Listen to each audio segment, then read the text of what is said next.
welcome to Muscle News Weekly with me, Giles Thomas, and... me, IFBB Pro, Rosie Rascal Hart. Rosie, how's your week been? Good. I've remembered. This week I've been working really hard on my routine for the guest spot in Japan. Every morning, spending about an hour and a half in the studio, just dancing and working on ideas. So I'm nearly... Well, I wouldn't say I'm nearly finished, but I'm certainly well on my way, so I'm excited. I mean, I've seen you do guest posings and you've got like a choreographed 5-minute routine, and I've seen you do it probably 4 weeks out. So you're 5-6 weeks out. I think you're ahead of schedule. Yeah. Because sometimes, like I've mentioned before, with posing and stuff like that, it is easy for me to, I don't want to say wing it, but because I have all the experience of dancing for so many years, you can put something together very quickly. Yeah. But actually, if you want to really perform something very well, you have to rehearse it a lot. You do have to rehearse a lot. I like the start of your new guest spot. Yeah, well, it's not the very start. That's the second part. Oh, okay, okay. Okay. Well, yes, we've had I'm trying to remember what I've done this week, actually. It's been a good week. I completely forgot what we did this week. Well, we've been busy with the supplements now. Yes. Promoting and getting new gyms and stores to stock. So, should we show a couple of key accounts that came on this week to taking on stocking the Rascal range? So let's go to that now.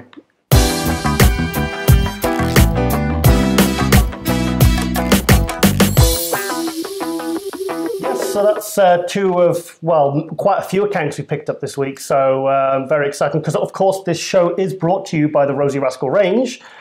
The pineapple and kiwi. The one we usually feature is the cola cube, which is my favourite. Pineapple and kiwi is Rosie's favourite, isn't it? And we are making headway. We should have a release date, I believe, on the second product. Do you want to tell us about that? For Mighty Me is a non-stim fat burner. And the reason why I wanted to do a non-stim fat burner was because I think for women especially, taking too many stimulants can have like the opposite effect of what you want. Yeah. And a lot of these women that I'm working with, and pretty much most people that I speak to, have some sort of anxiety or stress, or maybe their sleep is not so good. And it's just like, the last thing you want to do is put a load of stimulants in there. Yeah. So we've created something that works on the hormones. So it's got ingredients like berberine in.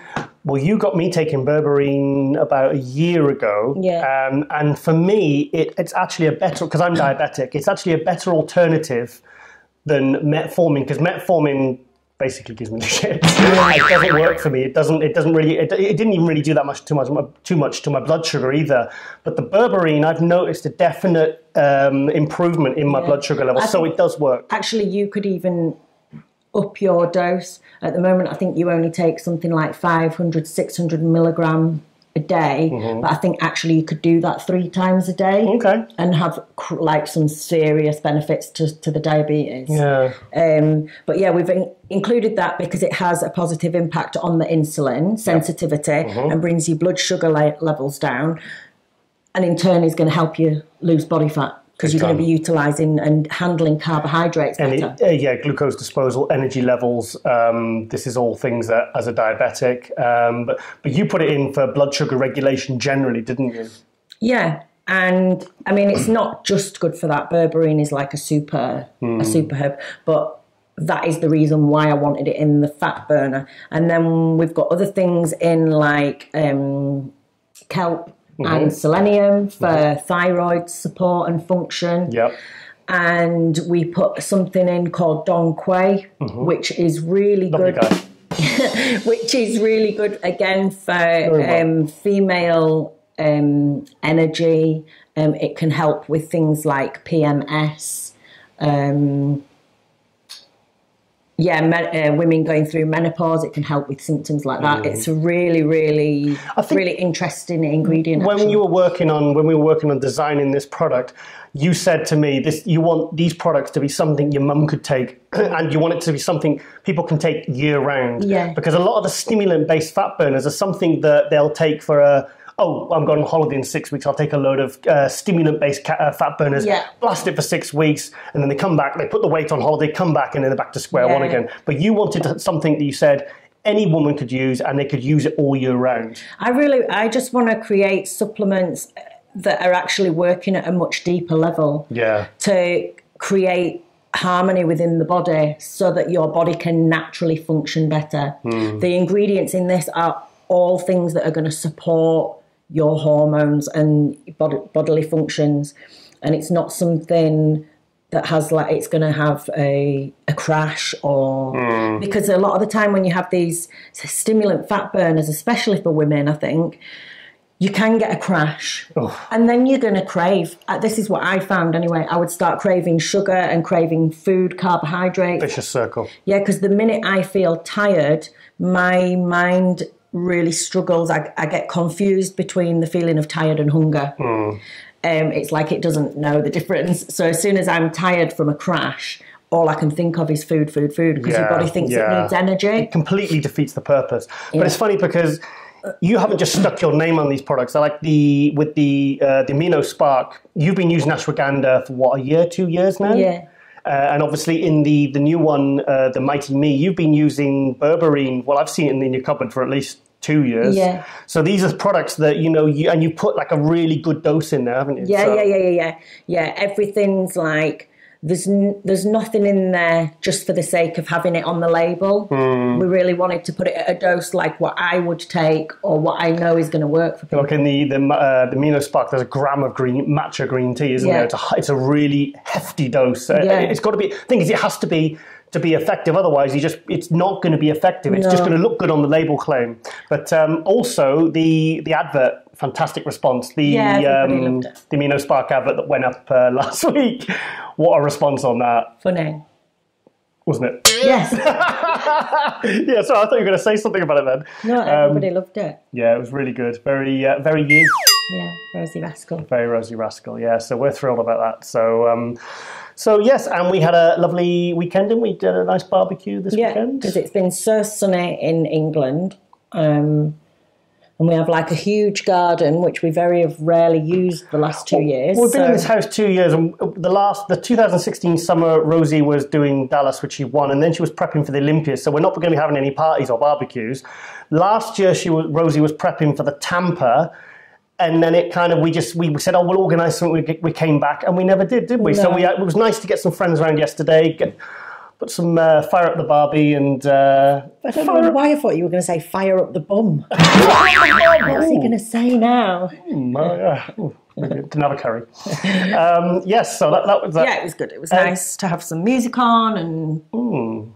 The thing is, we were feeling a bit rough this morning. We'd only had about 5 drinks over 8 hours and we were in bed for midnight. So we're kind of not as hardcore as we used to be, are we? Not even like a fraction as hard. I was like, oh, God. It's like we had about 5 drinks over 8 hours. It's nothing. So we were eating. And then, anyway, right, okay. Enough about us, even though we're cool.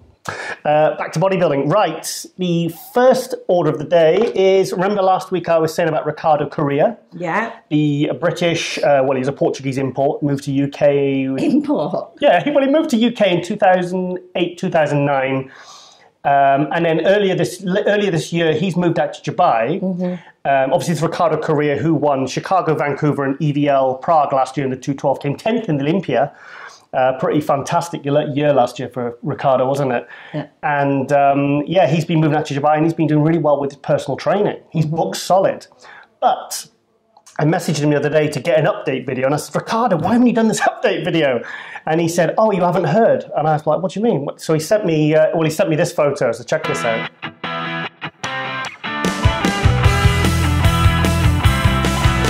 Yes, so that's Ricardo with a patch over his eye. And I said, do you want to get an eye patch? I said, it's a lady killer, mate. Yeah. So you could be a pirate like old. And what's happened then? He had a detached retina.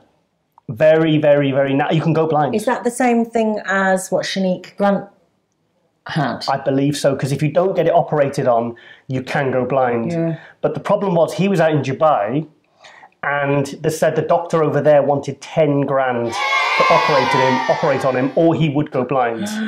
So what he's had to do, he's had to fly back to the UK, had him operated on the NHS, obviously, which is our National Health Service, which is all free. He said he had it done in one of the best hospitals. He said the treatment was fantastic. They got him in super quick. That must have been a scary flight. Just like, because it could just, I don't know, like it's a really serious thing. It is. You can go blind. If you don't, it literally detaches, and if you don't have it... We knew someone who had it, and she actually was pretty much blind in one eye after that. She couldn't see it much at all from that eye. Yeah, so he's... so I said to him, so what are you going to do then? I said, you're going to... They have to take you... I'm sure they have to take your eye out. Sorry, I'm really squeamish. Really? Yeah, to operate, they have to, like... pop it out. You don't want to wake up in the middle of that, do you? What, and look at yourself? Oh, wow. Yeah, so anyway, Ricardo, yes, so he said, so basically he's in the UK for now. He's stuck. I said, so you're not going to do the Olympia then? He says, no, I'm going to do the Olympia because he'd already qualified by doing the Prague, which was after the Olympia last year. So he's already qualified. He says, no, I'm ahead on my condition. Because with Ricardo... He's always in good shape. He said, Giles, I literally just have to fill out. He said, I look... He said to me he was like 2 or 3 weeks out, and he's, 10 weeks out now? So he says, I'm already ahead on my condition. He says, I'm allowed to go back to the gym to train in a week. Yeah. And he said... all that'll happen is he'll maybe just lose a bit of fullness, like if he can't go hardcore for like 2 weeks something, and then you get it back like that, don't you? But he's, like I said, he's one of these guys who works so hard all year round. Yeah. When something like this happens, it's okay for him to take a week off, even when he's 10, 11 weeks out. Yeah. So I said, why don't you just sack the Olympia off, mate, and go and do the Arnold? And he went, no, I'm doing the Olympia. He says, I'm doing the Olympia, and I want to be, because he really is. I think last year he could have maybe sneaked in the top 6 if he'd have been at his best. So he is definitely going to improve on that 10th place. Because with Ricardo, he's a hard worker. He works. So because I was really excited, I wanted to see him and Nicolas Vilude at Lisbon because he said he was going to do those shows, but he said to me the other week, no, he's not. He's just going to go straight through to Olympia. So get well soon, Ricardo. I think you're crazy, but we love you. We knew that anyway. Yeah, we did. So, so all the best to him. And yes, and we want to see you in the top 6 at the Olympia, the 212. So, okay, so next on the thing, you've got me into listening to podcasts. Yes, finally. Finally, I'm always late to the party. Yeah. And I'm really, really glad. So I thought, well, I'll ease myself in. So I got into Joe Rogan. Yeah. He's an MMA fighter. He's a comedian. And he does these... I think he does like 5 a week of these podcasts. So I was scrolling down and I said, oh, Dorian Yates. Yeah. So I thought, I'll watch the one with Dorian Yates, 3 hours long. Yeah. So I'll tell you what, we'll go to a little, another Nick Vision who does those motivational clips. He's got one of Dorian, so we'll play that now. Okay. So check that out. When you decide that you're going to make a mark on the world. He had a work ethic that was far beyond normal. His mindset, the mindset of a serious warrior and champion. In the dungeon, hardcore, heavy. They want to see the action, they want to see how much weights I'm lifting, they want to see the effort that goes into it. When I saw him for the first time, in person, man, he was a monster. Something that I've never seen before. This guy's a first-class monster at 260 pounds, and as I've heard, better than ever before. Mr. Olympia, Dorian! Yes, so always a good way to start the show with a Nick Vision clip, Nick Vision motivation. So yes, so Dorian obviously he's been retired now 21 years. He retired in 1997. Yeah, it was good. For the first 2 hours, I was hooked. I was absolutely engaged. And then the last hour, he kind of went off on one talking a bit about DMT, ayahuasca, things that I've got no experience with. So I'm not going to make a huge judgment on it because I don't know. He spoke very positively about psychedelics, talked a lot about marijuana, which... I'm really, really interested in this. Yeah. I would like, because this is something my brother has been doing, like with mushroom healing ceremonies and ayahuasca. He's been doing that kind of thing for years. You said it changed him as a person. Like massively. I mean, since he started doing these healing ceremonies, it's like unlocked his intelligence. I mean, you already have it. It's not like it gives you it. It just unlocks. That's what Dorian was saying. He said there's parts of your brain that it taps into, that it kind of opens up. And he said after the experience, he said he would engage more in conversation with people. He would take their point of view on more. And he said it was like unlocking this door to this whole new world. Now, the thing is, I can't comment because I've not done it. Maybe we should do one on the show. I think that would be a pretty weird show. 4-hour show, just me dribbling. No change there then. It is definitely something I'm interested in delving into, because I always feel like there's more inside of me, and I feel like to get to it, it would take me so long, and you probably wouldn't even still reach your potential, you know, like no matter how much you read, no matter how much you studied or like meditated and tried to center yourself. I think these things can be really, really helpful tools to kind of accelerate personal growth, to get rid of wisdom. Yeah, and just to kind of have a bit more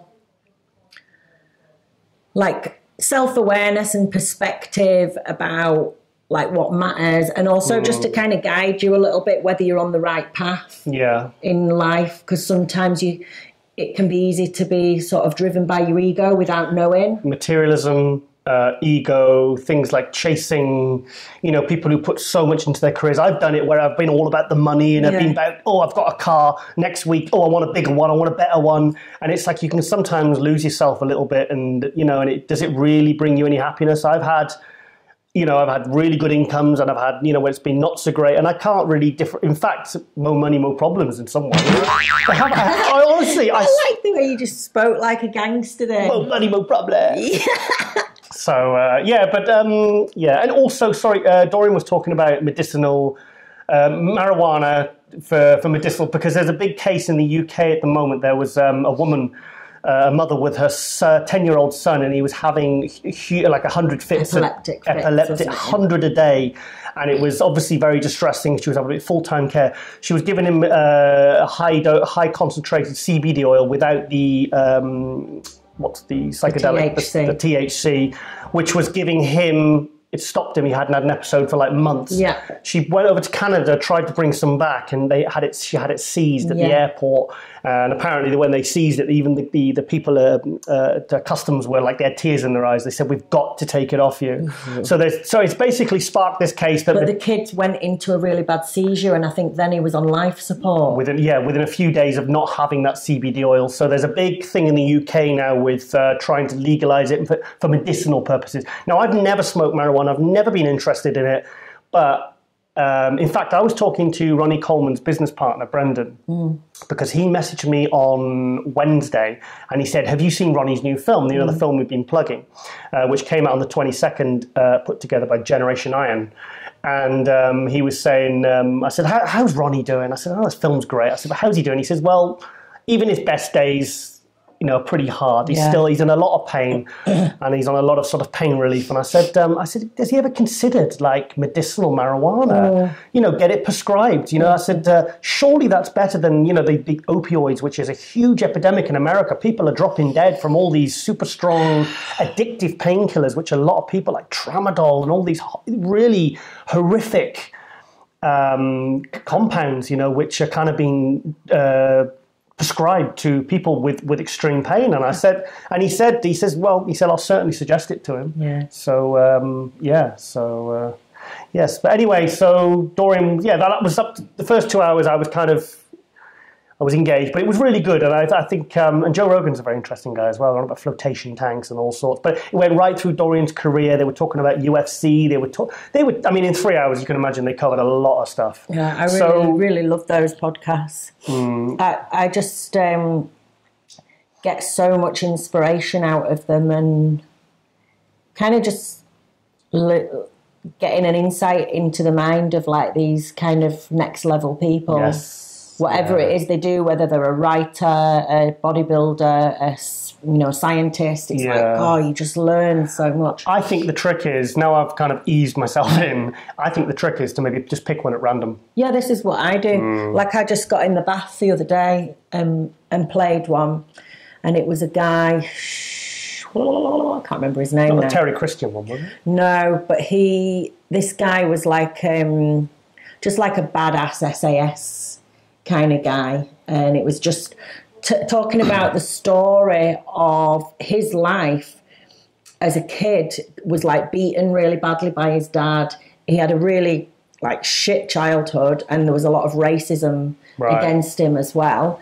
And all his life he grew up with like no confidence. He thought it was rubbish. He got really overweight. He had like a crappy job, had zero self-belief. I was listening to this when I was in the bedroom because I could hear it. I could hear it. He made the decision to change and flipped his whole life around. Fantastic. And it's just really interesting because it's so many people have so many excuses. Oh, the world, you know, it's their fault, not my fault. I think the biggest problem I see with people that don't is people who don't take responsibility for anything. Yeah. I've made a huge amount of mistakes in my life, a lot of mistakes, but I've always been man enough, or whatever you want to call it, to hold my hands up to it and kind of face up to it and not go, well, that's not my fault. I've took responsibility for my actions and I've learned from them. And I think that's how you move forward as a person. That's how you grow as a person, personally.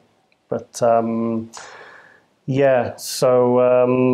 interesting. And also I'd like to talk about Dorian, because I started following the sport in 1990 when Dorian had just got second at the Night of Champions, when he made his pro debut, and he got second to Mohamed Benaziza.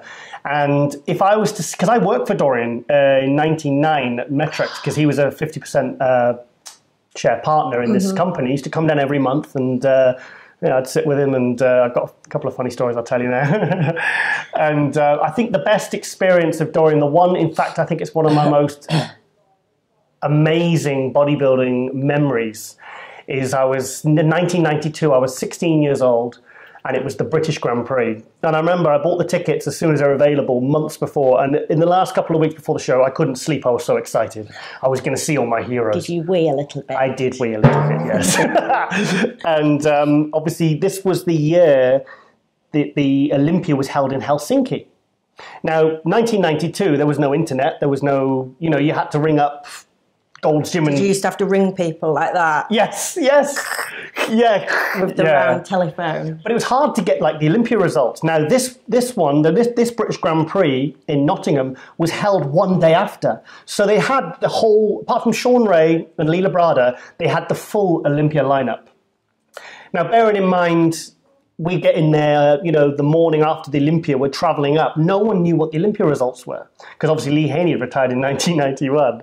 So we get there, and there's rumours, and people are talking, who won the Olympia? Who won the Olympia? Because obviously Dorian had come second the year before, so he was kind of the favourite going in, but nobody knew. Yeah. So we go into the theatre, and there was this like an archway, and they were all the competitors being brought out with like this dry ice and everything. It was Sonny Schmidt, Milos Sarjev, Mohamed Benaziza, everyone was there. And then Kevin Navrone came out, and then there was a pause, and the place was sold out. And then it said, and now, I get a shiver just thinking about it, and now the new Mr. Olympia, the Dorian Yates, and the place went fucking crazy. I mean, I remember just everyone just stomping their feet. It was, and it's funny because Dorian comes out, I don't think he even cracked a smile. Did that pose, did a lat spread, and just kind of walks into the lineup, and he barely smiled. He was just like, I mean, you would expect him to kind of go, fucking yes! But but it was just like, I mean, I remember I was seeing stars because there was so much excitement. The first British Mr. Olympia, and that's how it was announced. He was in front of us. So that, for me, was one of my best memories of in bodybuilding as a fan. I was 16 years old. I mean, come on, these guys are my heroes. They still are my heroes. Did you still have a high-pitched voice at this time? Yes, I did, yes. I don't even so that was incredible. That was a good show. And I think another one, also, if my stepmom was watching this, can you just forward wind this so Dad doesn't watch this bit? It was in 99 when I was at the office, and when Dorian used to come down, he'd have a meeting with his business partner up in the office, and my boss would say, "Hey, Giles, can you get us can you get us both a Metrex?" Because that's what and Dorian always used to like peach Metrex. Okay. So I made Dorian a peach Metrex. Went up, and I had a t-shirt on, and I was quite fat, I suppose you could say at the time. I was beefy. I was, you know, I was in, I was under construction. Yeah. And I put there you go, there, Dorian, there's your peach metrics, mate. And he went, looks over, looks at my arm, and he goes, Giles, what have you done to your tricep? I went, nothing, Dorian. He gets up and he looks at the other one and he says, Giles, you've got the same bruise on both sides. He says, I know what you've been up to. I says, nothing, Dorian. I think he just shook his head and went, yeah, kids. And yeah, it was, well, I'm sure you can imagine. A bit of test probe it was, and yeah, I couldn't pull the wool over Dorian's eyes. So yeah, so that was. I remember Dorian. I think he did laugh at that one actually, because I just shuffled out of the office like really like. Ooh. So lats spread. Yes. So yeah. So anyway, right. Let's go to the first athlete update. Let's do this. This is Radislav Angelov, the guy who won the Two Bros Pro that we were at last week. Mm-hmm. That's the guy we featured last week with Zach Khan. Zach Khan called me over, said, check this guy out.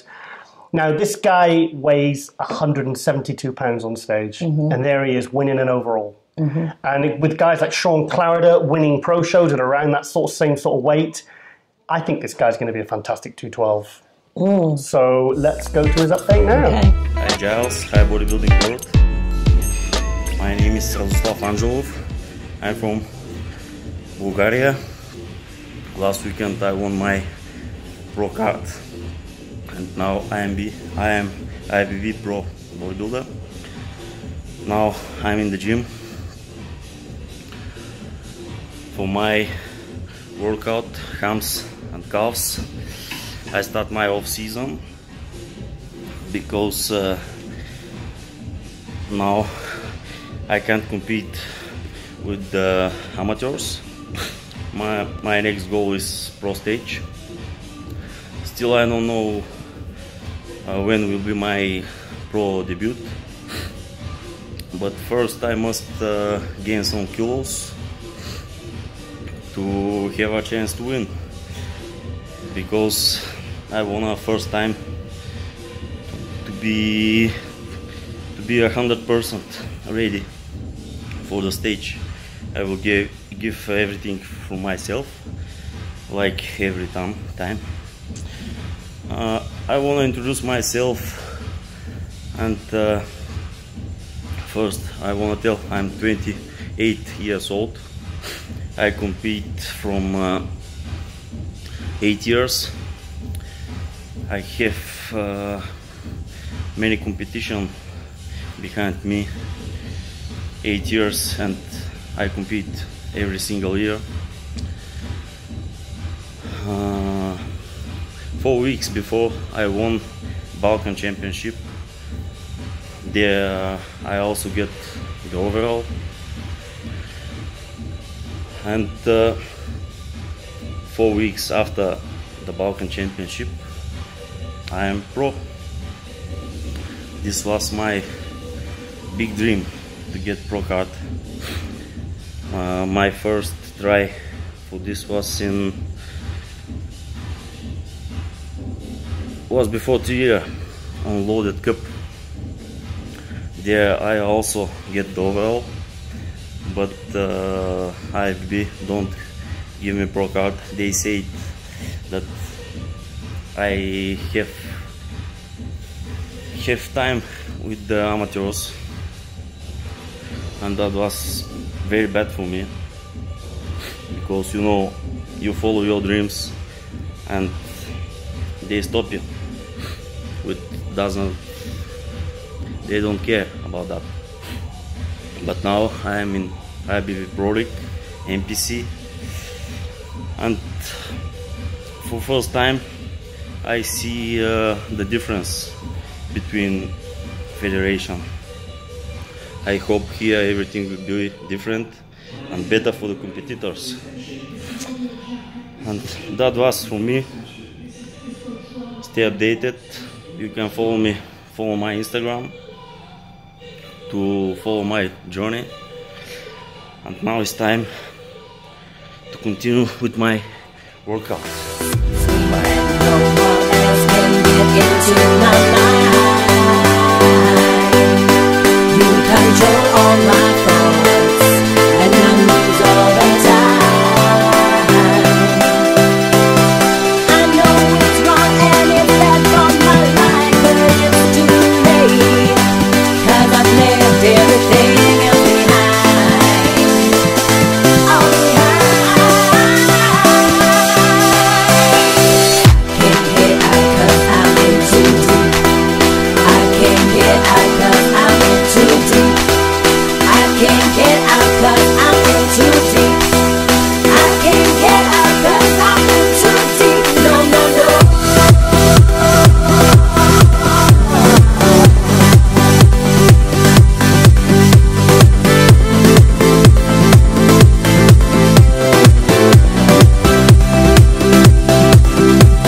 that's Radislav.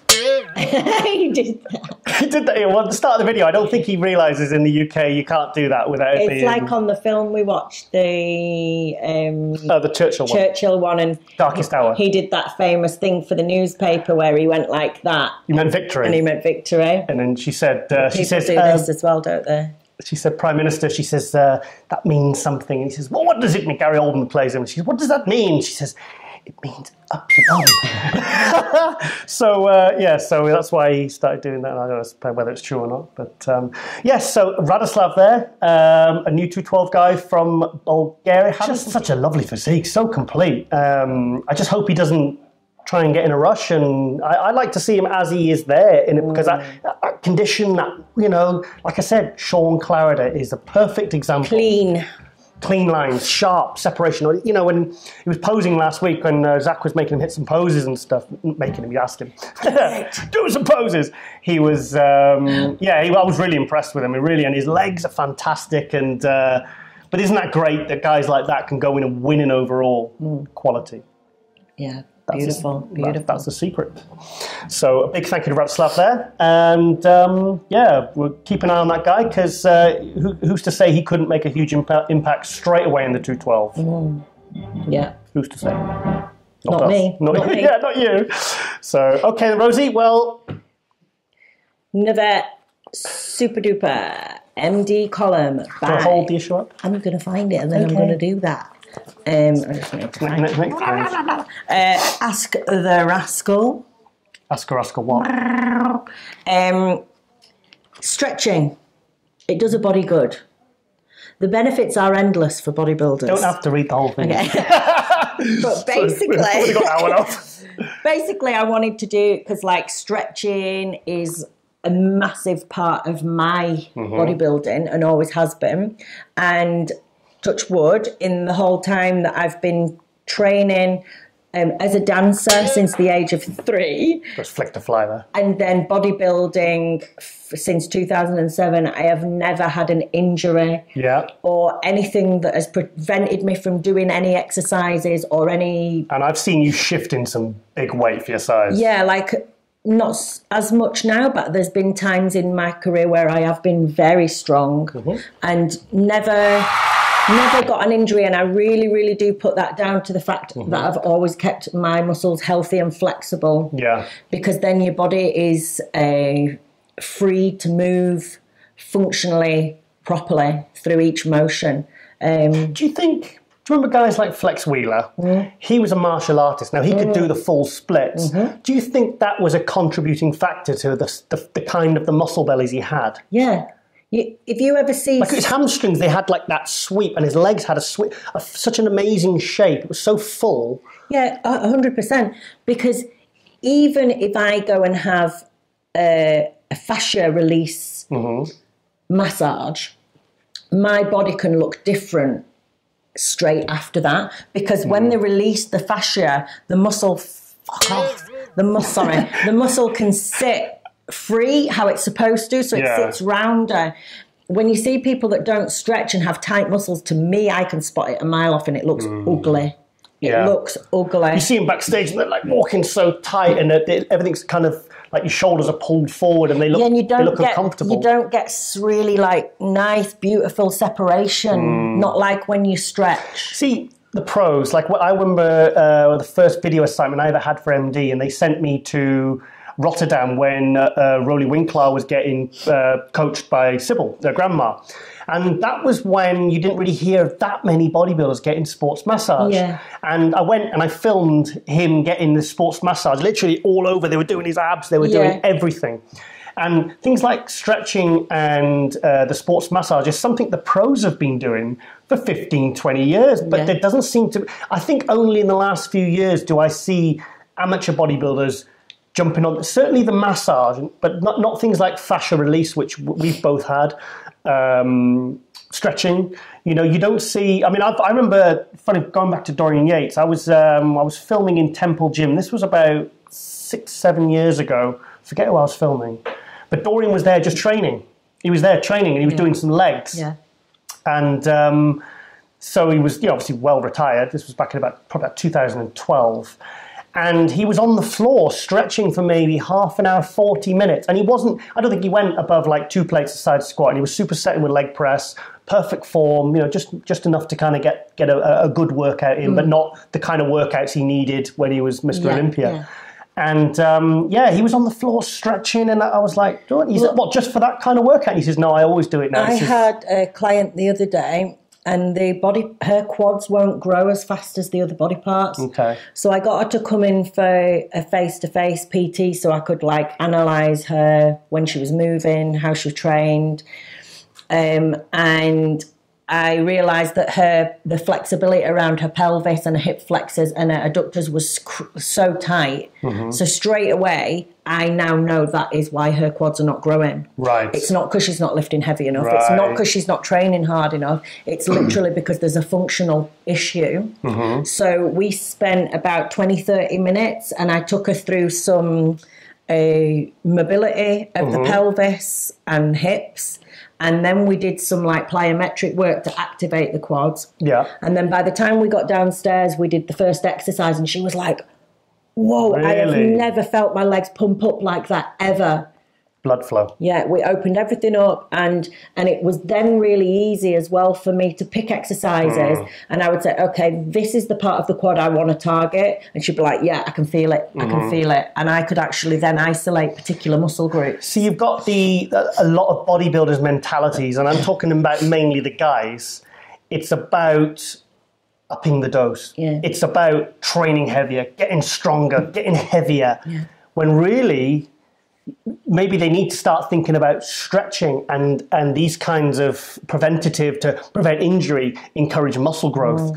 So I think there's a lot in there. I think you need to start doing some stretch videos. Yeah. I think maybe we're starting for your YouTube channel. Yeah, I'm actually going to be starting doing a class, I think weekly, with a physio guy. Me and him are going to do a collaboration. Good. And at the Ultraflex gym in Leeds, and then the new one I think is in Normanton. We're going to hold not yoga, but there will be yoga implemented into it. But it'll be a stretch class. For all of the bodybuilders and anyone else, because a lot of the guys they see me like all rolled over, my legs behind me and doing all this stuff, and they're all like, Christ, like, you know, they want to get like that, but they don't know how to do it. So I've had quite a few of the big guys ask me recently to do one. So I was like, okay, I'll do a class for everyone. Yeah, educate people. Yeah. Yeah, fantastic. Also, going back to muscular development, I nearly said it properly then. Nathan Diasha has got a new column in there. Nice. So, and I was talking to Nathan on Tuesday. I was asking him when his new gym in the UK was opening, and he said he's actually opening 2. I didn't ask whether they're UK or USA, but he's definitely opening 2 gyms, and he said the first one's on hold for now because he's got the Olympia. Because let's face it, if you're going to be going into top 5 Olympia, any other projects can kind of go on hold. He's got his contract, so because you don't want to make any decisions and then think, oh man, why did I say that? Like business. My head was in bits. Yeah, I mean, if you've got opening a new business and stuff, it's a lot of stress. It's a lot of so he's putting that on hold until after the Olympics. Then it's all systems go. Yeah, and he's going to have 2 gyms. So I said, we'll have to go. Yes, I said me and you would go, and I said he needs to get your products into his gym, or we're not going back again. so there you go, Nathan. Yes, keep us happy. Okay, let's go to Victor Martinez's show update. Okay. So we've got another update for his and John De La Rosa's first pro show ever, I believe, in the Dominican Republic. So I've pinched off his Instagram new promotional clip. So let's check that out now.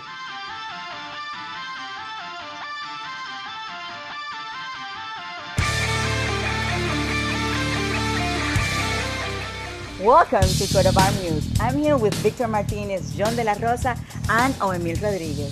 John, what is the hotel fee for the athletes and the guests? The hotel fee is going to be $348 a night. It is a double occupancy, and it includes everything, food and beverage. Where can they get more information? They can get more information if you visit the Hard Rock Hotel, or you can visit our website, DR Coat of Arms. Victor, what can the guests expect in this event? The guests can expect to see a lot of their favorite IFBB pros. Bikini, bodybuilding, physique, and classic physique. They'll all be there, hanging out, And please, hang out with them, ask them any question you want. Guys, we're going to keep you posted with more information for Coat of Arms News. And guys, we'll see you where? Coat of Arms. Yes, so that's the update on, well, at least the hotel anyway. I think they've made a mistake there, you know, having this all-inclusive thing with bodybuilders. Oh my God. Because what if, like, Rami turns up? They're going to run out of food on the first day. It's a possibility. Do you know what, though? Like, one of my favourite things in the world is breakfast in a hotel. Oh, yeah. And flight meals. You like flight meals? Do you know why? Why? Because I've competed so many times and I've been on diet so many times that I've had to go away places. Yeah. I usually end up with 2 meals. It's always like something that I really missed. Like when I would go to really nice hotels competing, but you couldn't have the breakfast because you were dieting, or you were on a long flight and you had to eat your fish and veg. So for me, they are two things that like I think are a real luxury, and I really, really love to enjoy that. Yeah.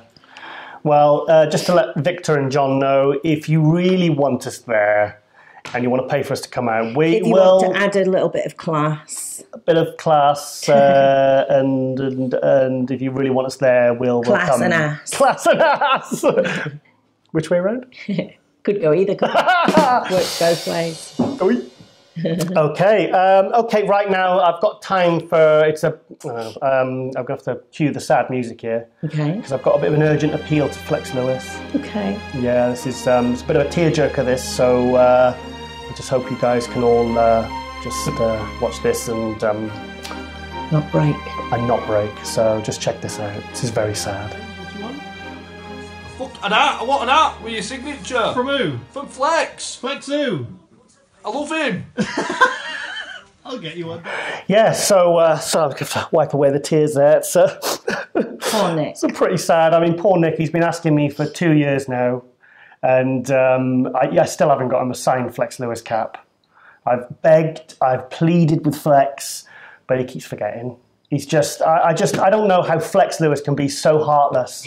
I mean, look at that face. I mean, how could you, you know, I mean, it's Nick, you know, he's one of us. He's a big Yorkshire pudding. He's a big Yorkshire pudding, yeah. So we're going to have to start an urgent appeal to, you know, let's do something good in this world. Let's you know, let's get behind Nick. We all have a choice, Flex. You have, yes. We all have a choice. So Flex Lewis, ball's in your court. You can make or break him. Okay, right, okay, Rosie, it is. Okay, little update from one of my clients, IFBB Pro, Sam Forbes. She competes in the figure division, and she is a real talent. Up-and-coming talent. Her genetic shape is perfect for what they seem to like at the moment with your kind of Candice and LaToya Watts. She has that tiny waist and like an insane back width and just the thick muscle. It's like a cobra back, isn't it? Yeah. What do I call her? Queen Cobra? Yeah. Queen Cobra. And I've been working with Sam for a long time now, maybe even 3 years. 3 years. Should we show the clip where she won the British finals last year and when we saw your reaction? Yeah. Should we show that? Okay, we'll show that now. 2, 3, Leon.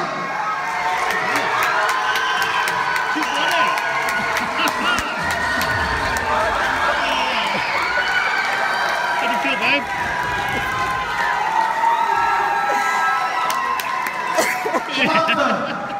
You've won, you know, you've won. And the winner, Samantha Forbes.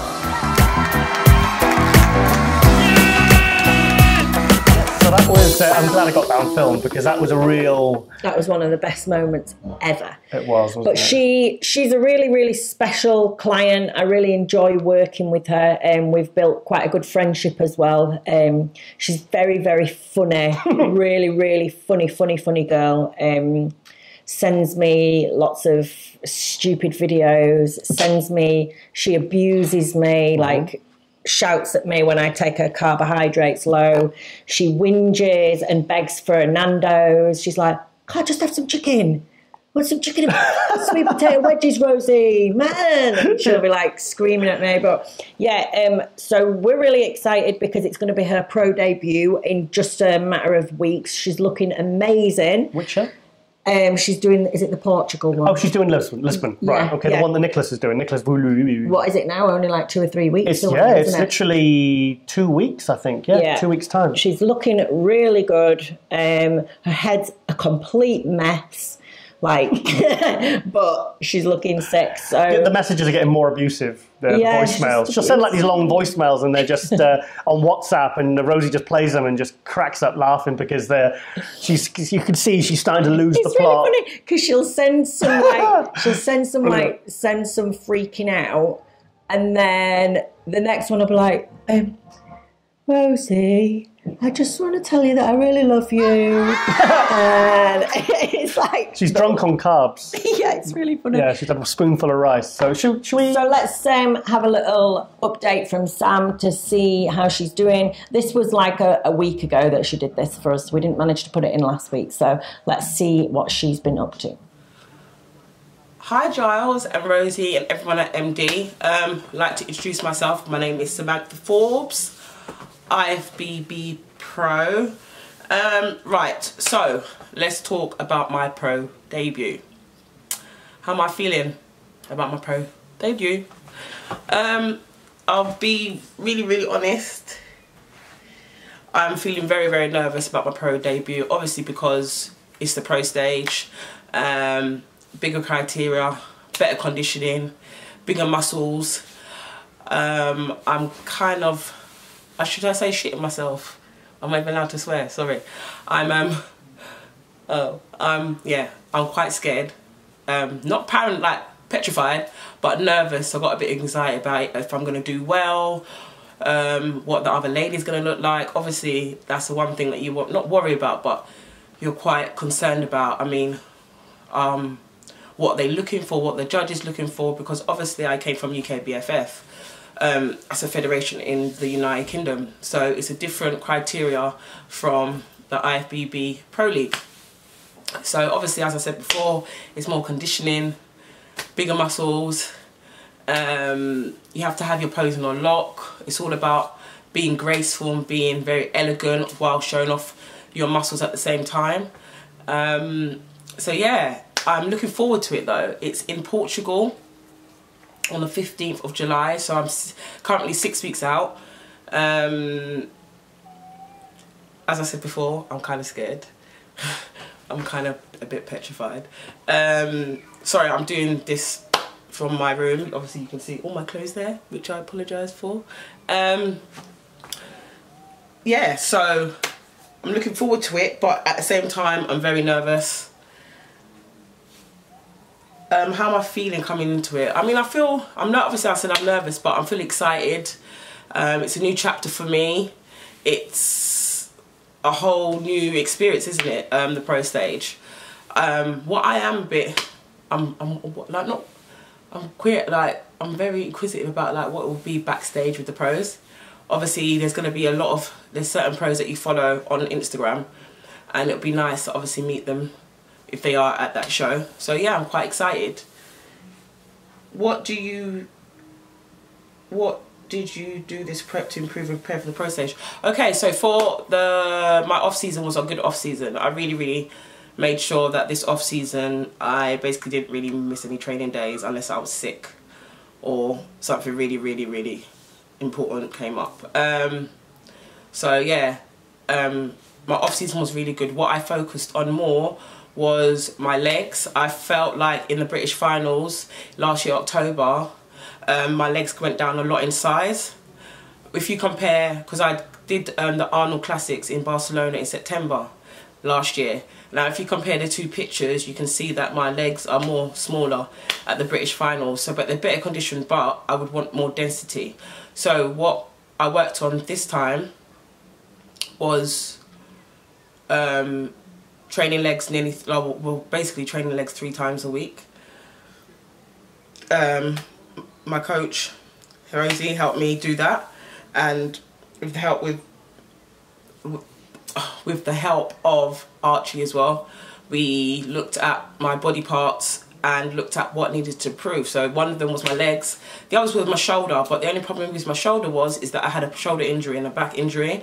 So that only started getting better near the start of prep, which I'm now battering my shoulders at least twice a week. I had to bring up my hammies and glutes, so I did a lot of isolation. So I had to obviously do three leg days. One leg day was total glutes and hammies isolation workouts, exercises, sorry. And the other two would be a mixture, so more focus on quads and a little bit of hammies and glutes. I also did a lot of time under tension. I started with a DC training, but then I started just literally doing progressive overload. So I was logging all my workouts, logging all my numbers, and each week I would try to obviously get more reps with the same number, or go higher in weight and get the same around number of reps. So I found that logging all my workouts was very, very effective. It made me keep track and be accountable for everything that I did, which in the last couple competitions I did, I never used to do that. I used to just do anyway, to be honest. So I think logging all my weights was a really good way of growing. I did a lot of heavy, obviously overload, progression overload, but my off-season training and my competition training hasn't really changed. The only thing that's really changed is the rest times and probably the number of sets, or I would do at least one set with high volume, but that's about it. But I really think that training heavy has helped me grow in a lot of ways. So my long-term goals in figure class is, I'll be honest with you, to compete in Olympia. So it's not that I'm doubtful. I'm a bit doubtful myself this prep. Not because it's not about the condition. I just think having my first pro debut, I just need to get a feel of the competition, get a feel of how it is to be on stage with pros. So I'm not really looking to I'm gonna go first place. No. We're not gonna think like that. We're just gonna go in there, try our best, and see the outcome. So yeah, what I want to do is, my lifetime goal is to become Miss Olympia for the figure class. But I mean, I do have bad and good days. Some really, really bad days, but really, really sometimes some good days. Being a mother, obviously being a single parent and trying to juggle dropping her to the childminders, going to do my clients. So this is how my day goes. Drop her to the childminders at 7, then I go do my cardio, then I do my clients, and then I come back, get changed, to go back to do my training, to do more clients, then to go pick up my daughter Indigo at 6. Or I could pick up early if she's got any after school class like gymnastics on a Wednesday. And then I'll have to be back at the gym by 7 to train some of my clients, sometimes 7 till 10 or 7 till 9. I'm not gonna lie, it's very tiring. It has to be very, very structured. Even the way I spend time with my daughter, it has to be structured in a way, because time just goes like that. And I need to make sure, obviously, that I'm being the best mum I can be, whilst trying to juggle my business, my PT business, and also I've got an activewear line called I'm Her Athletics. It's about empowering women. It's a women's range, and it's about empowering women.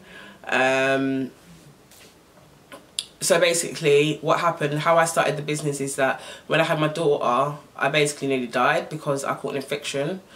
They gave me an emergency cesarean where I caught another infection. Then I was in hospital for like a week. They sent me home, didn't know what was wrong with me. My lungs collapsed. They sent me back to hospital. I then was in hospital for another 3 weeks. I didn't know what was wrong with me. Then they did a second surgery, which saved my life. Well, before that, they told me that I got 5 days live because my organs were shutting down. So they had to give me emergency surgery. And it took me about 3-4 months to recover from that, not even properly, because I then got into depression. And that's how I started my fitness journey, because I went to the doctors and they asked me what do I normally do to kind of release stress. And I told them, well, I go to a few classes here and there. So they said to me, why don't you join the gym? So that's what I did. Started obviously doing weight training, seeing my body change. And then I remember being told that I should compete. So, well, not being told, saying, look, like, obviously you've got a good body for competing. And I entered my first competition that year. And since then, the rest has been history. And now I'm overall champion of Britain for body fitness at UKBFF. And I won the overall, which gave me my pro card.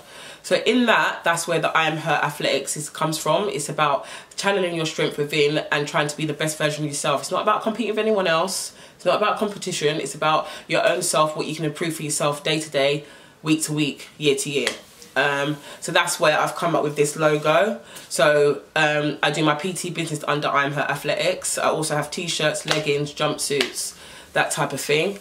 And it's doing quite well. I mean, it's been in a couple magazines. It's doing well selling wise, so I'm quite proud of that. But trying to juggle that business, plus my PT business, plus being a mother, plus training sometimes is overwhelming. These days, I forget what day it is because literally I'm on autopilot. But I know obviously with the hard work, you get good results. So I just have to keep going. Sometimes my bad days are really bad because obviously I suffer from depression. So people won't even notice, that's the thing. It's all up in here, isn't it? So there's days I could be very, very quiet, have a lot of self-doubt, anxiety. But I also have learned how to manage that in a certain way by talking a lot, letting it out. Also through my training, I find that when I've got bad days and I'm feeling down, that in the gym I'll have the best session ever. So it's kind of my therapy anyway. Which is any business projects coming up? Well, I've just signed a sponsorship with Gym Fit Limited, which are preparing my foods. I've also signed up a sponsorship for Range of Motion Limited, which is run by a guy from Scott Turner. He does a lot of pros, massages, therapy, which is good. Obviously, I'm signed by a protein company called Lomax Nutrition. So you'll see a few projects coming from them. We're going to India at the end of the year to open up some gyms, which is good. Open up some new spaces. I want to talk about my posing. I also do posing, and I'm an online coach for competition or even just normal weight loss, or just if you want to build muscle or reduce muscle, that type of thing. So there's quite a few projects. I'm also in talks with quite a big magazine to get a front cover.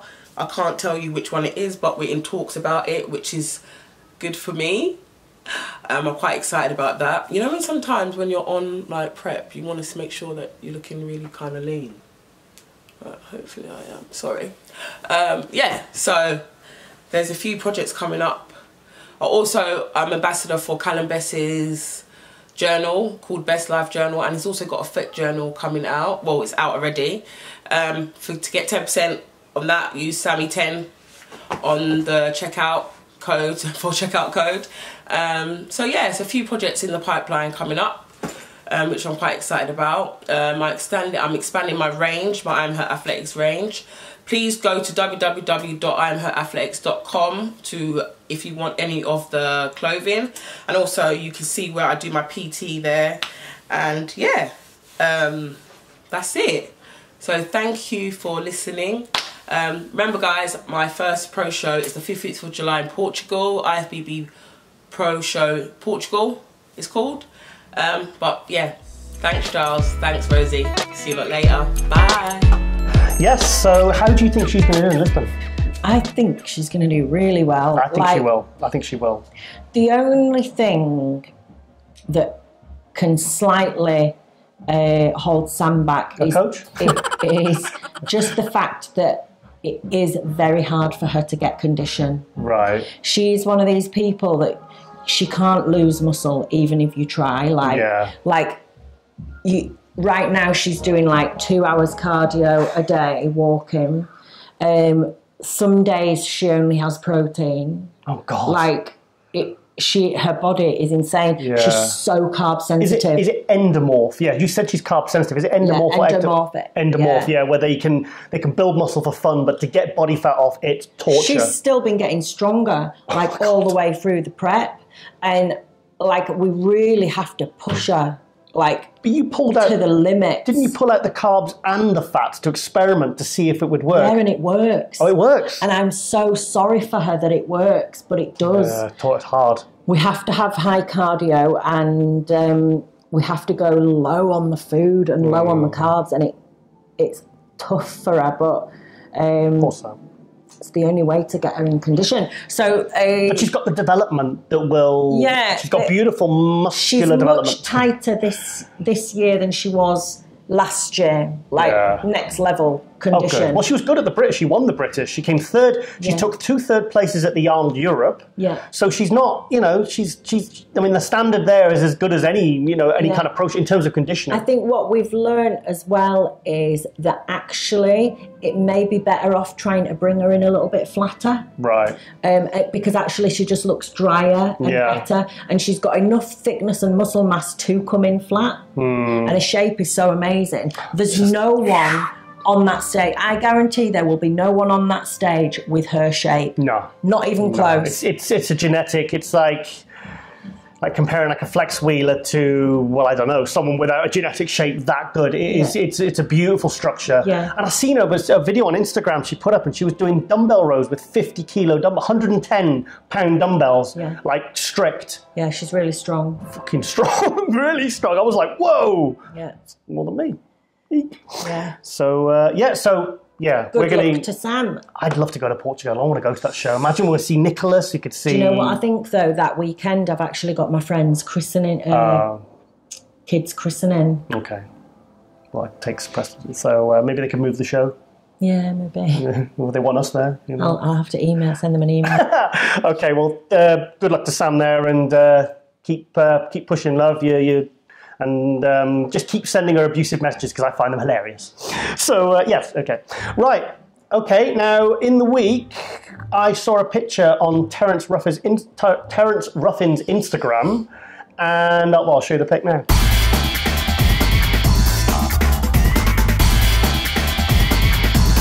Yes, so I recognised the background. Yeah, this is the gym I train at, and I got to meet him and say a quick hi. But I was in a bit of a rush because I had my sports massage, but he was there doing something with one of my friends, Emma Louise Hindman, and I think they were just getting together because I think she wanted to bring him over to do some posing to give other people in the UK a chance to meet him and pose with him. Oh, beautiful poser. Yeah. And also, someone you mentioned, Emma Louise Hindman, I believe she's in Ibiza this week, isn't she? Yeah, she's having a little bit of a let loose because she's had a really, really awesome season, and she managed to get her IFBB Pro card also in the figure division. Yeah. So I'm going to speak to Emma and see if we can get a little feature on her because she's a super cool, cool girl. So I would like to see her. We've got her actually in, she's actually in, I think it was episode 7 or 8 of the Tiger and Rascal show, mine and Rosie's YouTube show, when Rosie was prepping for the London show, and I think Emma maybe just started her diet, or was about to. Yeah. And so we were thrilled last weekend when because we'd actually just left just as her class was, because we needed to get home. But so when we were driving home, you were like, she's won it, she's got a pro card. We were absolutely thrilled. I mean, she's built that physique very quick because she was like a much less, she was almost like bikini before, wasn't she? Yeah, I mean, she did put on a bit of muscle last year. She was quite big in figure even last year. Oh, okay. Because they moved her out of, in NABA, they moved her from figure into trained figure on the day of the show. Yeah. Toned and put her into right, okay. Yeah, so she was quite beefy. Brilliant. But yeah, she's really, really, she's like pro now.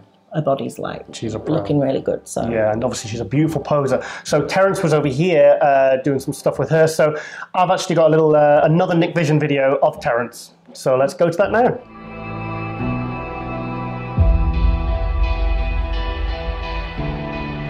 So a lot of people probably know me from my posing. I spent a lot of time working on that craft. You ask anybody from around here, anytime they would see me, I would be in a posing room.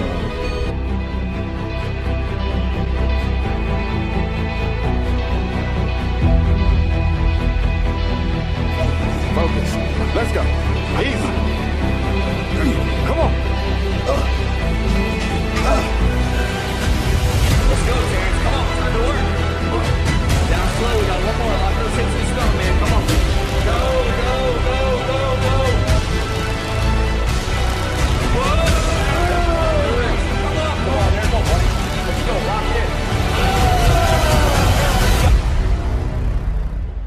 so Terence. Now, if you see this, guys like Terence and the kind of effort they put into their posing, it's a huge contributing factor to why the classic is growing so fast. Because the open men's, they typically pretty much don't really care about their posing routines. Very few actually put any sort of effort into it. I mean, guys like Dennis Wolf, Hidetada, Flex Lewis. You can't do classic if you can't pose, I'm sorry. Pointless. Yeah. So people are wondering maybe why. I'm not saying the open men's, the people are sort of losing interest, because they'll never lose interest. They'll always be the main draw. But when it comes to absolute rapid growth of the classic class, it's because of guys like Terence who are putting the effort into those routines. And that routine he did at the Toronto Super Show. I also like his 70s sideburns. Yeah, what about I like his glasses. Yeah, looks cool. He looks like what's the name out of Fresh Prince of Bel-Air, the brother? Carlton. Like Carlton Banks. He's there doing the hack squats with these big... big glasses Jumping to his little dance halfway through his routine. Yeah. So Terence took 6th place at the Olympia last year. So we're really excited to see. I mean, it's going to be a lot tougher this year. There's going to be. I mean, the standard of classic is rising so fast. There's so many new faces coming through. It's going to be if he can make top 6 again this year, he's moving forward. Even if he holds on to that 6th spot. So yeah, really pulling for him, and he seems like a really nice guy. So, and it was crazy to think that he was just in your gym, wasn't it? Our local gym, Ultraflex. Yeah. So that's cool. Yeah, that's cool. So yeah, thank you, Terence. Actually, not thank you, because I stole that off your Instagram. This guy is fucking. Oh, get off! Fucking flies. Why are they sticking though? They're landing and they stick. I don't know. Why don't you turn your phone off as well? Oh, God. Maybe don't put that in front of the product, Oh, though. my God. With the fucking tea bag. Whinge. Fuck's sake. Look at that. Fuck off. Right, let's go. Okay, Rosie. Yes, also I was talking about Ronnie Coleman's new film by Generation Iron. Apparently it's number 1 on the iTunes documentary list. Amazing. So that's absolutely fantastic. So, yeah. So, right. So that's that. But he flies. What is this? So it is very hot here, and we've kind of got the door open. So, okay. Now, you might have noticed on the front cover of MD is Sergio Oliva Jr. Now, I think, is it next week, the Chicago Pro? That's because Sergio was going to send me an update, but I've left him alone because he's been training with Milos and he's been smashing it. So to do bodybuilding at such a high level, you have to want it so bad. You have to, you really have to want it. And I think, towards the last year or so with mine, I think it really became hard because actually I didn't want it bad enough. Yeah. It, all the sacrifice and all the kind of side effects and all this kind of thing, it wasn't worth it for me because I didn't want that enough. And I think that was if you don't have that crazy drive and passion for it anymore, you can't put yourself through that. Yeah. And I love to watch that and I can tap into where he was because I've been there. Say when I was going for my pro card, and you'll just do anything. You put yourself through hell. Switch into that mental mode and just make it happen. It's like if you want something bad enough in life, if you've got the will and the drive and the determination and the work ethic, energy. Yeah, you find it. Yeah, you find it no matter.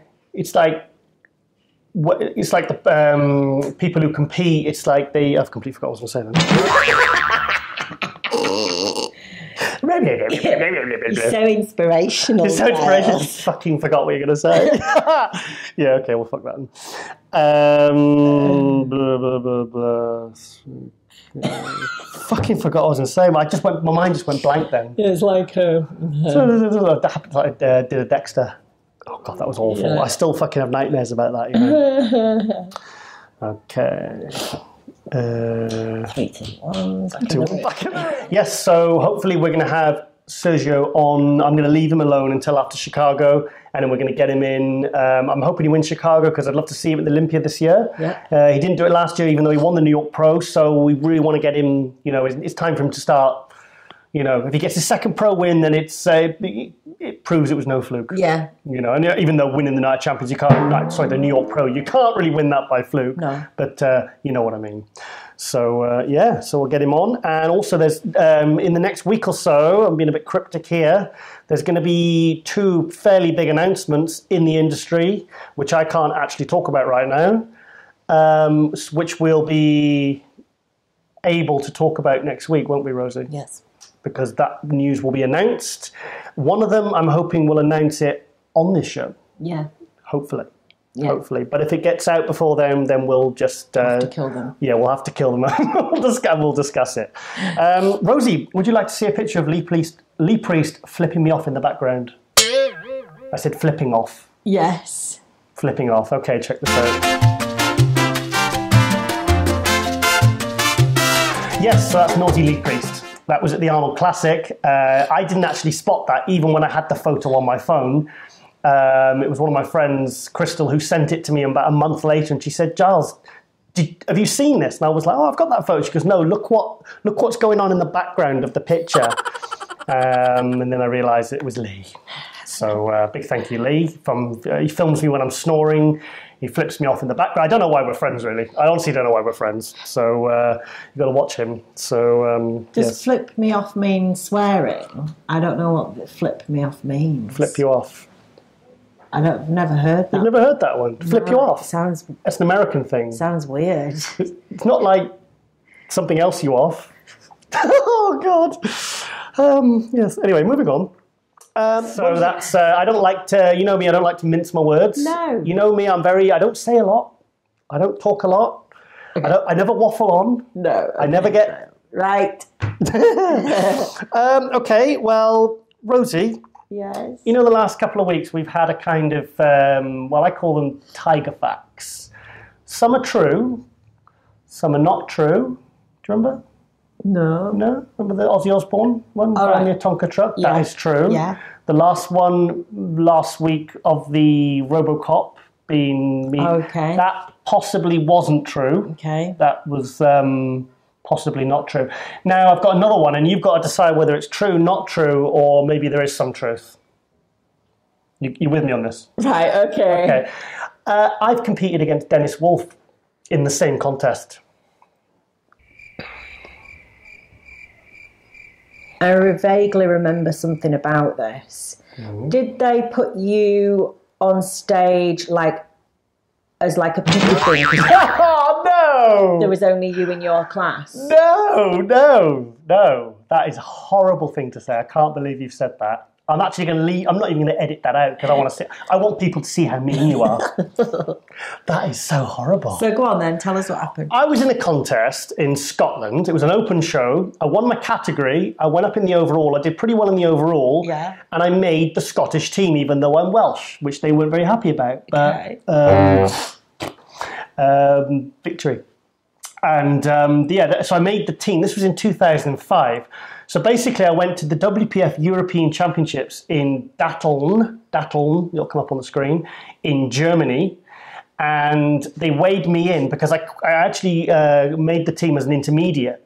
But they put me up in the overall, and I compared quite well. That's what they said. And so this was 2005. This was probably when I was at my biggest and my best, and I actually looked like I had some legs.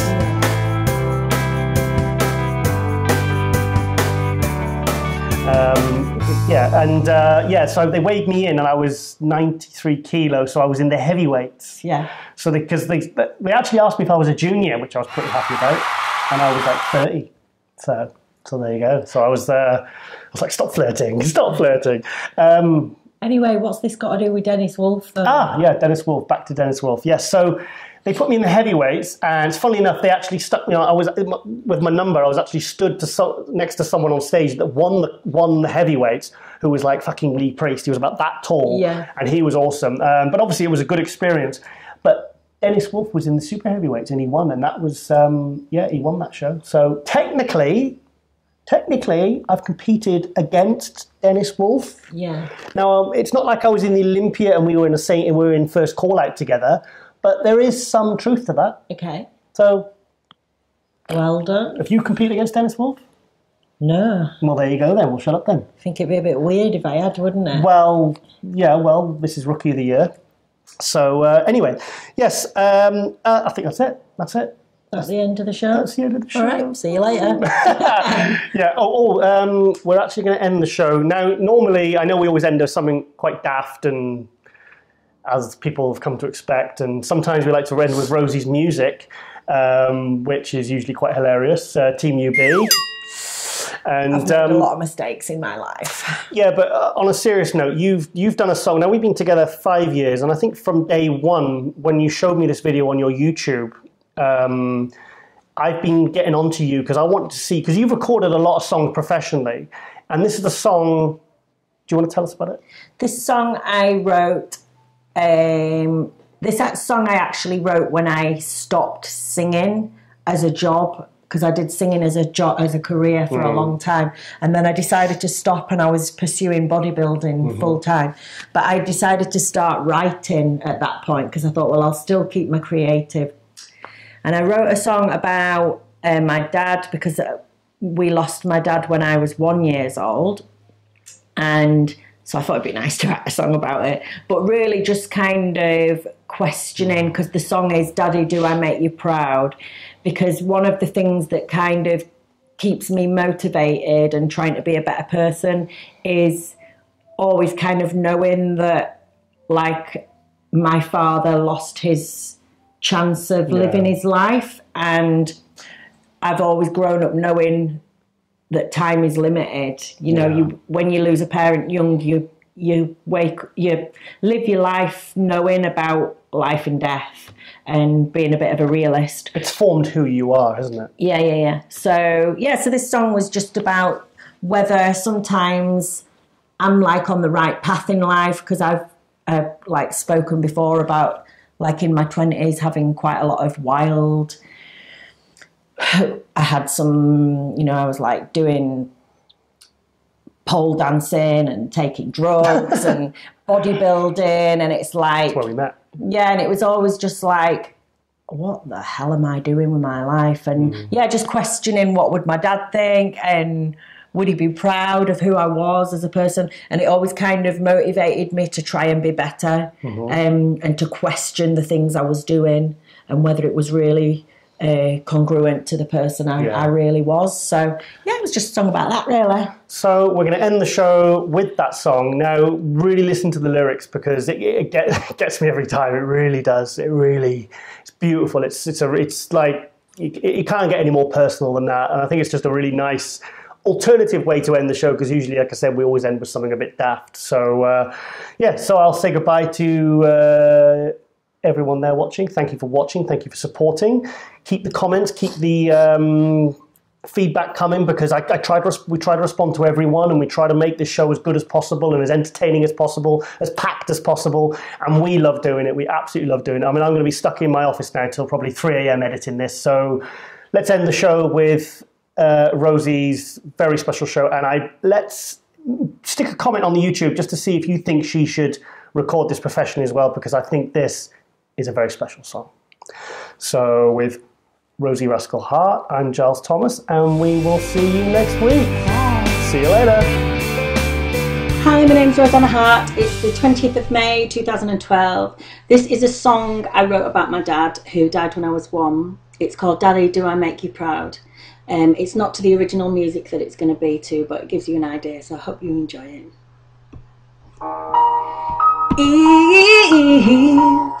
They built a time machine. I've got one question for you. What would you use it to do?